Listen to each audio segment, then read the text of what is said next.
Hey y'all, it's Van Lufa here, watching and recapping the Derek Chauvin trial so you don't have to.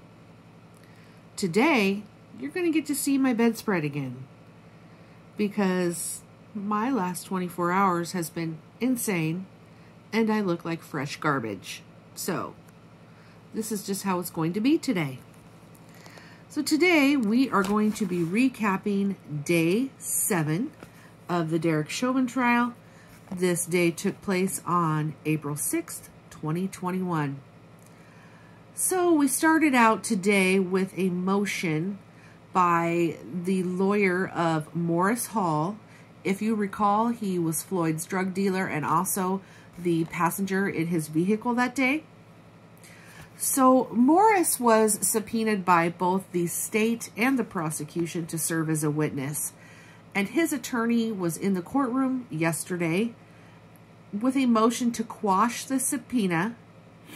And he would be invoking his Fifth Amendment privilege against self-incrimination.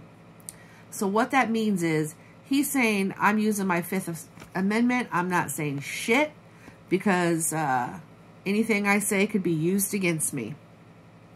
So that is what his lawyer called for. And she talked a little bit about it. She said he doesn't want to testify because he has no immunity. And any testimony that he could give could implicate him for third-degree murder down the line. So Nelson then started listing topics about what he had planned to discuss with Mr. Hall. The judge said this is a proper indication for the Fifth Amendment rights. And then he asked the state's opinion. And in the end, they decided that some of the questions that Nelson was going to ask would not be incriminating. And so what the judge basically asked Nelson to do was to sit down, draft a list of questions, and they are going to give a final ruling in this particular motion on Thursday. Okay, so the day started then with state's witness number 23. Kerr Yang was the name of the gentleman, K-E-R-Y-A-N-G. He works for the Minneapolis Police Department. He's been there for 21 years. He is the Crisis Intervention Coordinator. He's 49 years old. He talked a little bit about his education. He does have a doctorate in general psychology. He received that in 2014. He talked about all the jobs that he had at MPD.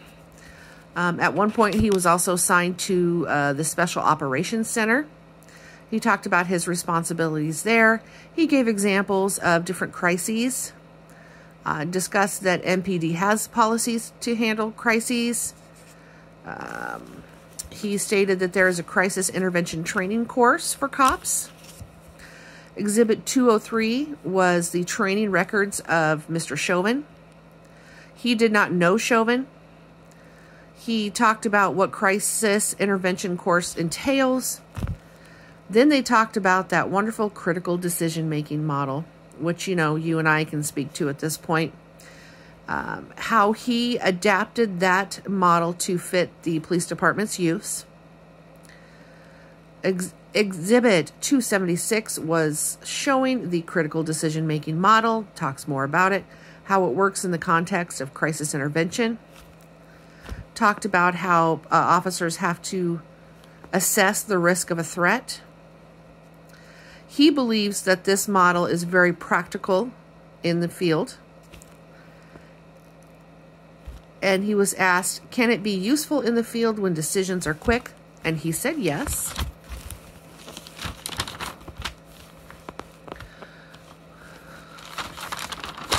Okay. Cross-examination. With Eric Nelson, Eric Nelson asked him about his role in the department. And he asked if his trainings helped form policies. Yes. Asked him if he had ever used force. Yes, he had.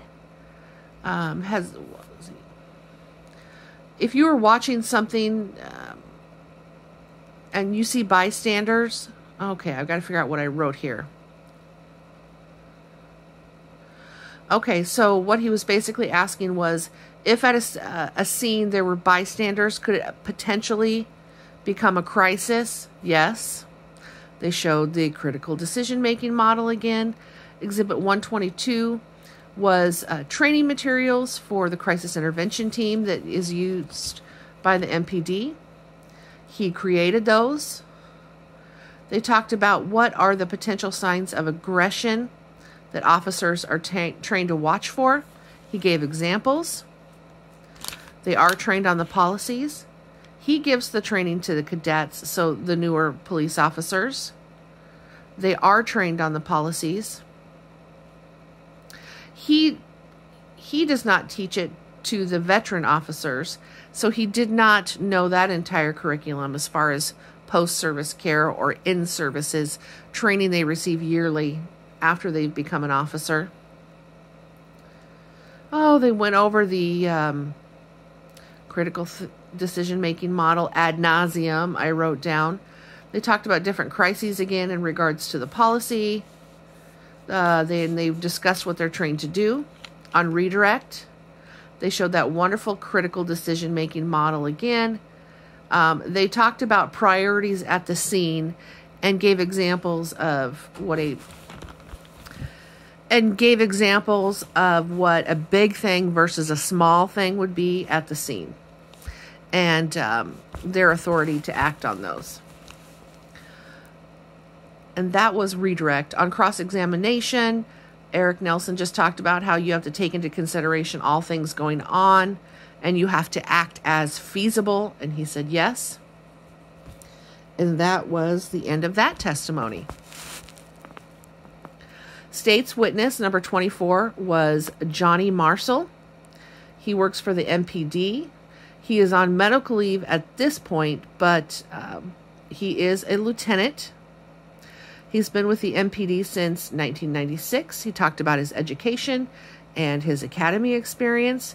He talked about his assignments throughout the years. He even, at one point, patrolled on horseback at one time. He was promoted to sergeant in 2006. In 2017, promoted to lieutenant. And he just talked about his experience with use of force training. And in 2010, he became a part-time use of force instructor. He explained the types of instruction that he performed. He also, of note, in college started doing Brazilian Jiu-Jitsu. He discussed what it was.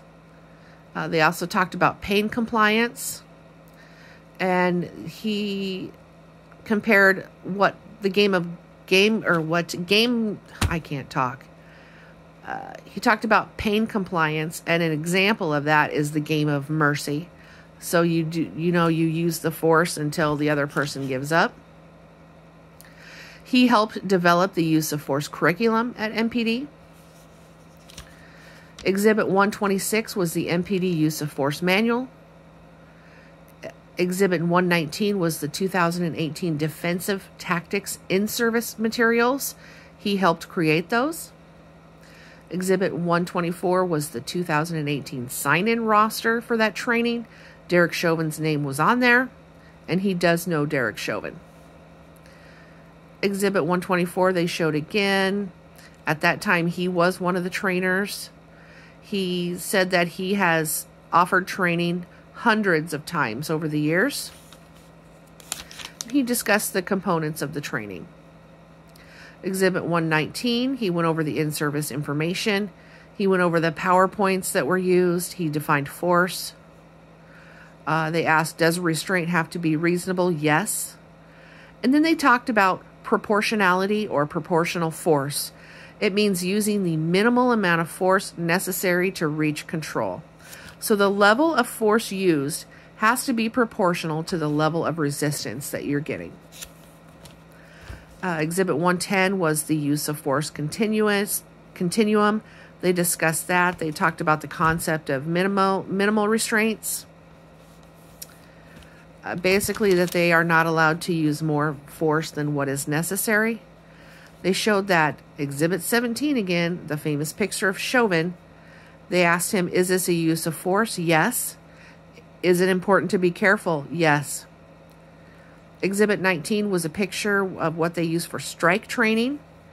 And what that is basically shows the different areas of the body and their probability of injury. So, of course, the head and the neck and those sensitive areas, are the largest targets for, causing the most injury. Yeah, so the red zone is what they were. That was considered the most dangerous areas. Talked more about neck restraints. He showed his training of his neck restraints to cops. He discussed the techniques he uses. It can be done with a leg, but they don't train them on that.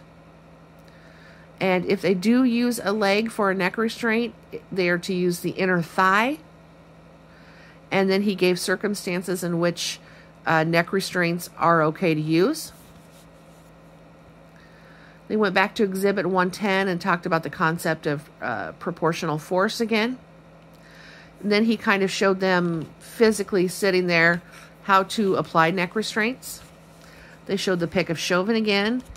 And they asked him, is this the type of neck restraint that he was taught? And he said no. He also teaches handcuffing techniques. Of course, they took a morning break. Then after the break, he discussed his training that he gives officers on handcuffing techniques. He talks about once you get a subject under control with the handcuffs, you need to check placement. He talked a little bit about cuffing prone or in the prone position, which is flat on the stomach. Then they asked, if you put a knee on a subject's back, do you leave it there? No, only until they have control. How long should someone stay prone, handcuffed in that position? And the officer said, until they are no longer resisting. And at that point, you are either placed in the side recovery position or sat up or stood up. If not, there's risk of positional asphyxia. Exhibit 219 was discussion about the maximal restraint technique, the hobble. He explains why it's used. They talked about the critical decision-making model again. And they talked about what the definition is of assessment and reassessment. And then on cross-examination, Eric Nelson asked him some questions. He talked about how he helped develop the ground defense program. It's been in place for 10 years. And what that program is using different body control movements versus striking a person. They discussed how officers are fluid, so they're constantly having to change how they do things based on what, the assessment was at that time. He discussed that things don't always look attractive to other people as far as use of force, but it still needs to be done. He's had people say that they were having a medical emergency and that they couldn't believe or that they couldn't breathe. They would say that to get out of the arrest. Yes, he has. Did he sometimes not believe them? Yes. Do you train officers to take all circumstances into consideration when assessing the event? Yes. He was interviewed by the FBI as well, but he did not have a chance to review his statements he had made to them. He has seen all the video footage. Did you see Chauvin do a chokehold? No. Different factors go into rendering a person unconscious in a neck restraint, and then he lists them. When they asked him the percentage of pressure used to apply a neck restraint, he said he can't answer that. Everyone is different. He was asked if narcotic use can speed up the process of going into unconsciousness. And he said in his experience, it takes approximately 110 seconds to render a person unconscious. Human factors of force were explained. They're trained on it yearly. And are there certain circumstances when rendering medical aid is not possible? And he said yes. Said, does it have to be safe to do so? Yes. There are times they have to decide whether it's worth the risk to remove handcuffs. Yes. They discussed more of the recovery position. Are there circumstances in which you cannot put them in the recovery position? Yes. They are trained to put their knee on the shoulder blade, not on the neck. They showed the picture of Chauvin again.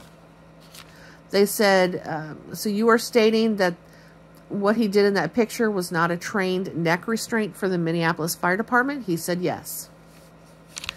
Exhibit 126 were photos of an officer demonstrating how to handcuff someone.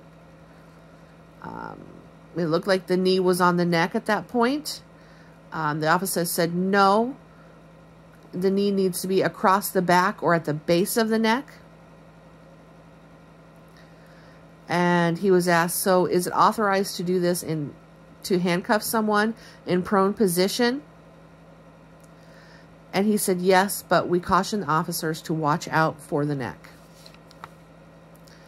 Exhibit 56 was a photo of the paramedics checking the pulse. They asked, would he have been able to check the pulse on the carotid artery if his knee was on the carotid artery? He said no. Exhibit 1045 was a still photo from body cam footage of an officer. And he said, does his knee appear to be across the shoulder blade to the neck? He said he couldn't tell.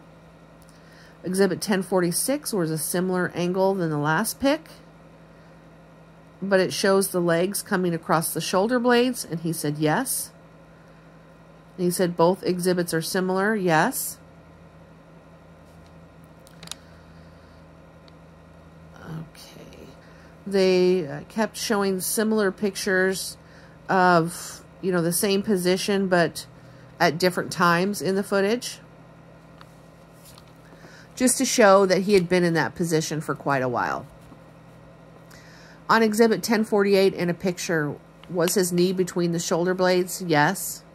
Does this appear to be a neck restraint? He said no. Does this appear to be a hold that was applied with his knee? Yes. Have you ever had to use your body weight to hold someone down? Yes. Scenes can be chaotic sometimes? Yes. And you train officers to evaluate the totality of the situation? Yes. Is it in the policy? Yes. Have you trained them on the fact that if they can talk, they can breathe? He said yes. Exhibit 110 was the Defense and Control Response Training Guide. He talked about the reasons why they use force. And he asked, is it more difficult to render aid if they are in a maximal restraint position? And he said yes. Upon redirect by the state, he asked, should the force be reasonable? And he said yes. They showed the training guide again.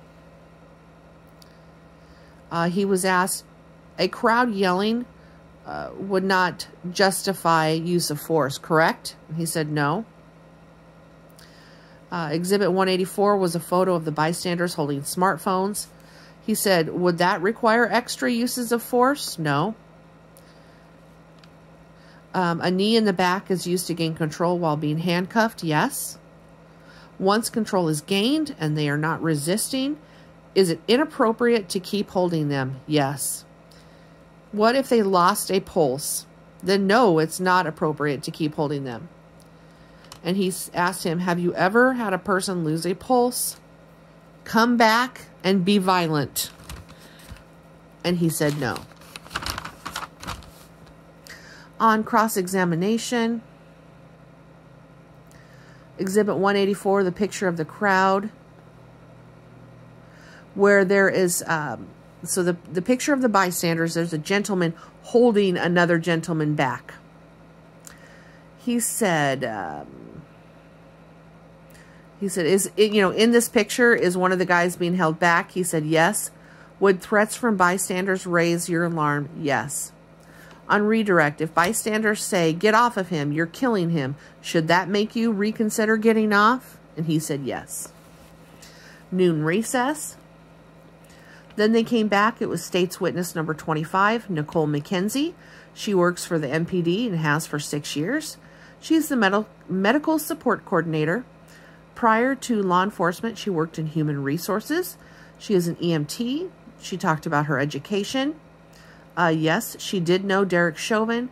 He was her field training officer for 1 day when hers was sick that day. She's also given him training in the past. She talked about her job duties. She gives the first aid education and heads up the Narcan program. Exhibit 277 was a copy of Mr. Chauvin's CPR card from the American Heart Association. Exhibit 278 was also another card, but just from a different year. Since 2017, she has taught somewhere between 20 and 30 sessions of CPR. She talked about the rendering medical aid policy. She talked about the medical training that she provides to officers. She also gave the steps of CPR, what to do if there was no pulse, which obviously is immediately start CPR. Do you teach people that if you can talk, you can breathe? She said no, because they can be in respiratory distress and still be able to verbalize it. And then she was asked, are they required to do CPR while waiting for EMS? She said yes. And they said, when is the appropriate time that they can stop? And she said they can stop when they are relieved by EMS, or if they've worked on him so long that they, realize that he has deceased. On cross-examination, they talked about her education. Her job isn't just teaching CPR. She also teaches about excited delirium and use of Narcan. They talked more about the use of force and rendering medical aid. He was pushing the as soon as reasonably practical part of the policy again. He talked about there being unsafe scenes. And basically his approach in this whole matter is he is trying to prove that the scene was too unsafe for the officers to render medical aid. They talked about agonal breathing and defined that. It's not effective breathing. It can be confused with real breathing. She said yes. Exhibit 1041 was the Narcan training in-service info. He asked, is fentanyl being used more? She said yes. She described what a speedball is. He asked, do you see more and more of this? She said yes. She explained that what the training that she had done for this, and then also just gave a quick explanation again of what load and go is. On redirect, he asked, are officers trained to provide medical care in less than ideal situations? And she said yes. She defined what a hostile crowd is. Can the activities of a group of bystanders excuse the cop from rendering medical aid? And she said, only if the cop was physically being prevented by the crowd. And then they were going to talk more about something called excited delirium. And then there was a sidebar. And before they even got to talking about that, the judge said, let's take a break. He excused the jury